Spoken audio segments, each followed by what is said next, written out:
We begin this hour with the latest on the protests on college campuses over the Israel-Hamas war. At Portland State University, police clashed with demonstrators as they cleared an occupied library, echoing scenes we've seen on some other campuses. Now, nationwide, more than 2,000 people have been arrested in recent weeks. Lilia Luciano has been covering these protests for us. She discovered some of the strife comes not from the actions, but from the language being used on campuses.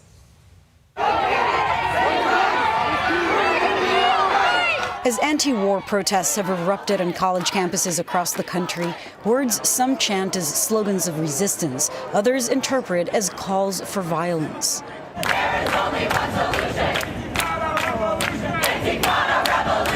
One example, the word Intifada, an Arabic word commonly used to describe an uprising, which also references previous chapters of deadly clashes between Palestinians and Israelis. Unfortunately, that language is not only divisive, but people shut down when they throw those things out. I lived through the second Intifada. I'm largely deaf in my left ear because of an Israeli bombing that killed two of my friends and almost killed me. Ahmed Fouad Al-Khatib is a Palestinian American who says he has lost 31 members of his own family in the current war in Gaza. Intifada is not this beautiful thing that you just wear a scarf and you go out and participate in. Intifada is bloodshed. And this is speaking to me as a Palestinian. To the Israeli side, it has also meant, yes, like suicide bombings and random car rammings and stabbings. Fouad Al-Khatib believes there is a place for protest, but that if the rhetoric deliberately or inadvertently endorses the messaging of Hamas, possible solutions will be ignored. Zero-sum approaches that I think are incredibly detrimental, talking about dismantling Israel or dismantling Zionism or unrealistic visions for the return of millions of Palestinian refugees to mainland Israel. By the way, I call for the return of Palestinian refugees and diaspora refugees to the future Palestinian state on the West Bank and in Gaza.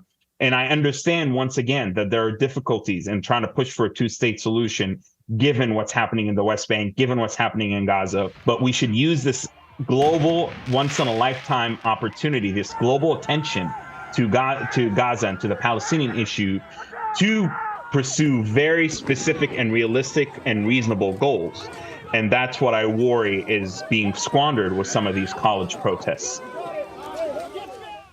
Al-Khatib told us that the most fundamental element for bringing people together to stop the war, to stop the killing, is to be able to hold multiple truths at the same time. We keep talking about that. And also to not lose sight of the humanity of both the Palestinian victims every day of this war in Gaza and the Israeli victims, and from other countries too, of October 7th. Right.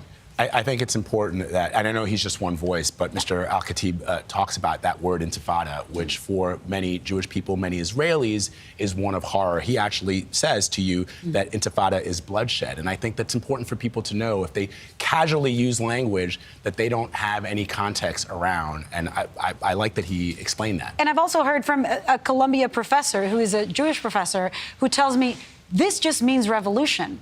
The students are just calling for, rebelling against what's happening in Gaza. So language, very important to understand the intention. It can be somewhat counterproductive to what the intended protest is for. That's what he's saying. You just wish that the protesters were thoughtful enough to think about that. But I think they're so focused right now on their points that there's the divide. And there's a difference between the protests outside of campus and the protests inside of campus. It can't all be conflated. Absolutely. Lilia Luciano, thank you so much. Always good to see you.